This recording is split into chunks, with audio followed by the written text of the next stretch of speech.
জীবনের নতুন অধ্যায় শুরু করেছেন মমতা কুলকার্নি। একসময়ে অক্ষয় কুমার, আমির খান, সালমান খান, গোবিন্দ, সঞ্জয় দত্তের মতো অভিনেতাদের সঙ্গে জুটি বেঁধেছিলেন। এবার তিনি সন্ন্যাসের পথে। শুক্রবার মহাকুম্ভে সন্ন্যাস নিয়েছেন 90 দশকের সাহসী অভিনেত্রী। বদলে গিয়েছে তার নামও। শুক্রবার মমতা কুলকার্নি থেকে তিনি হয়েছেন শ্রীমাই মমতা নন্দগিরি। মহাকুম্ভের কিন্নর আখড়ায় মহামণ্ডলেশ্বর রীতির মাধ্যমে সন্ন্যাস গ্রহণ করেন তিনি। পিন্তদানের রীতিও পালন করেন তিনি। সন্ন্যাস নেওয়ার প্রক্রিয়ার সময় আবেগপ্রবণ হয়ে গিয়েছিলেন মমতা। গেরুয়া বস্ত্র, গলায় রুদ্রাক্ষের মালা ও এলোমেলো চুল, কপালে তিলক, এইভাবেই বসেছিলেন তিনি জীবনের নতুন অধ্যায় শুরু করতে। মন্ত্রপাঠের সঙ্গে চলছিল সন্ন্যাস ধারণের প্রক্রিয়া।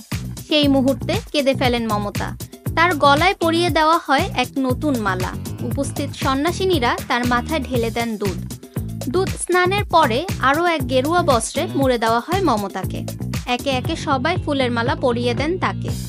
সেই মুহূর্তে যেন স্তম্ভিত হয়ে যান অভিনেত্রী, কিন্তু বাদ মানে না চোখের জল। এদিন কিন্নর আখড়ার আচার্য মহামণ্ডলেশ্বর অর্থাৎ লক্ষ্মীনারায়ণ ত্রিপাঠী ও জুনা আখড়ার আচার্য স্বামী জয় অম্বানন্দ গিরির সঙ্গেও দেখা করেন মমতা। ফাহমিদা বিনতে আনোয়ার, নিরপেক্ষ, নিউজ ডেস্ক, ঢাকা।